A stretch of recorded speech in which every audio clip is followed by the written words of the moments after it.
So what I like to do is pencil everything first. So along these edges here below, take a nice sharp pencil, just follow that along here.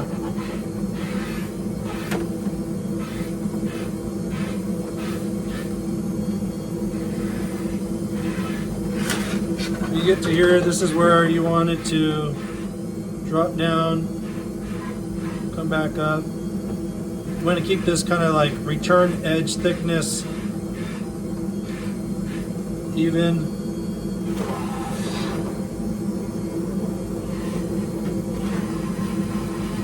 I like to pencil everything first.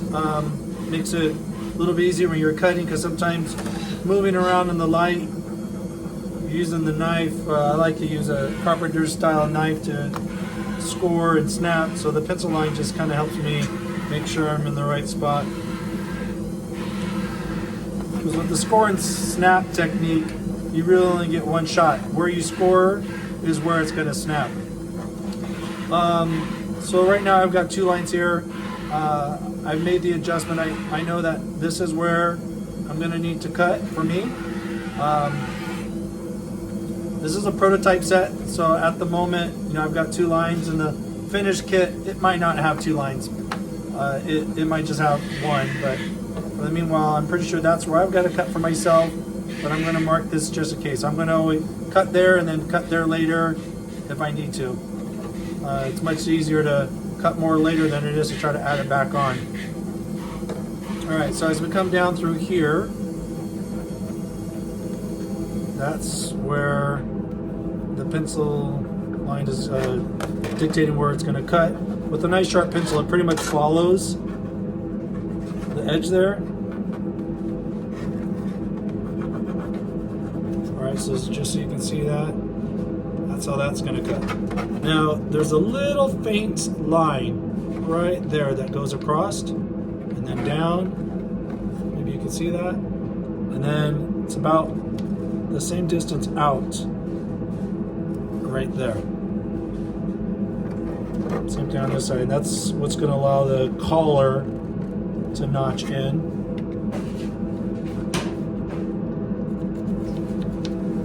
So hopefully you can see that there. Alright, so just before I cut it, like I'm saying, that's to give room for that to notch in. Alright, hopefully you can see that, okay? And then these are going to be additional supports. Because this area here, it's kind of hard to see. There's little indentions there, mark out basically a square. I'm just going to lightly sketch this in right here. And then there's other dimples right there, right here, and right here. And that's going to make a rectangle. Now, this here is so important that you cut this and this equal, because the shoulder strap buckle is going to lock in here, and if you've got this cut all funny, your buckles are going to sit funny. So what I recommend is cutting this out first, checking your straps with your buckles, seeing how they line up. Okay, I'm just mark this one here just so I don't forget to do that.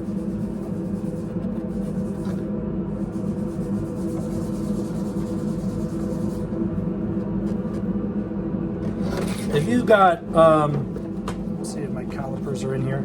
Yeah, if you've got calipers, I would even recommend finding like a center point and checking the distance there and here and off there, and make sure. I mean, I've changed these locations about 3 or 4 times, just microscopically shifting it a little here and a little bit there.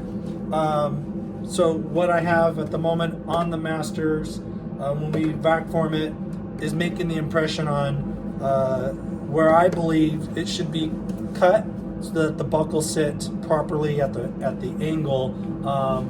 There's a little sample buckle here, so when that slides in, it sits about like that. And so if you've got that cut funny, your buckle's going to sit funny. So my point is, take your time with this. This is extremely important. I developed these as a backup. Okay. if you look, you also just lightly see the rectangle or the square and the rectangle about here. Okay, it is marked right and left. Okay, the idea is, I'll mark this out so you can see it a little bit better. I'm taking the edge of my pencil to help define this line here, and then these creases here.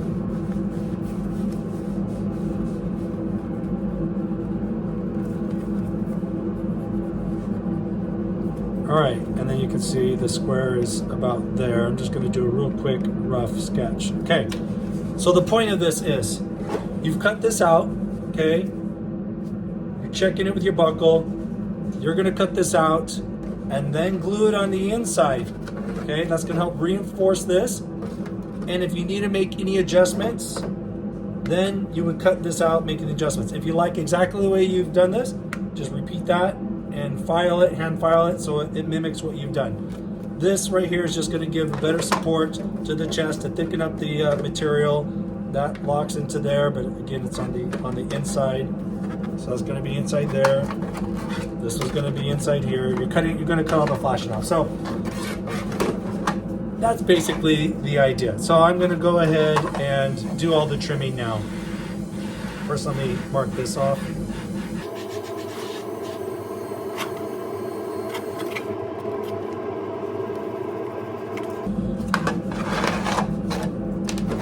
Okay, everything's marked.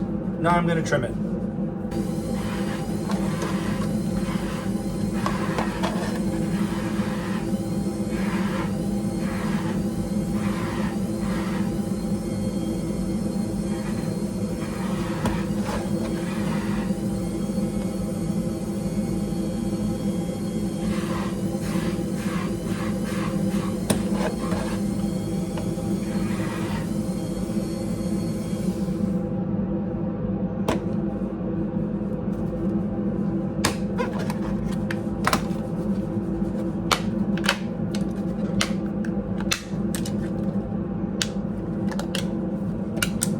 You can see how easy it is. I did one little score and then just bending it opposite of the way you scored makes it snap.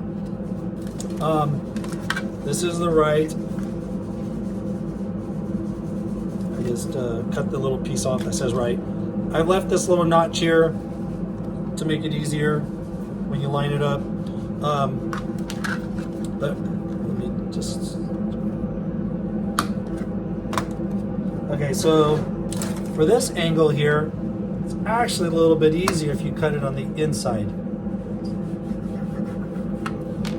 Your blade will follow that angle a bit better.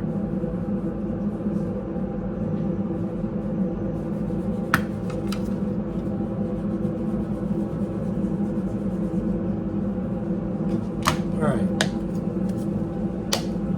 So there we go. Now that, I might need to shave it down a little bit, but basically that should fit.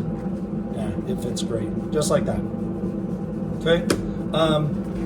As I mentioned, you're going to want to cut this out first before you cut out that. This is kind of like a backup to support this, and also gives you a second chance in case you didn't like how you trimmed out the rectangle and square shoulder locking area. So the other thing is, this you're going to want to sand. This side you're going to want to sand before you glue it in. Okay, so there's that side. Just like this.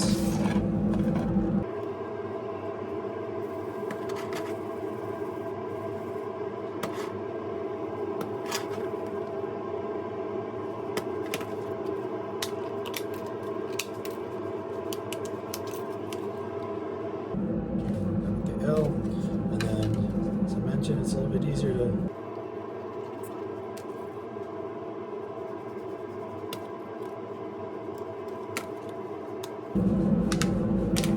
Alright, so now I have a right and left. Again, it's going to fit there. That's going to fit like that.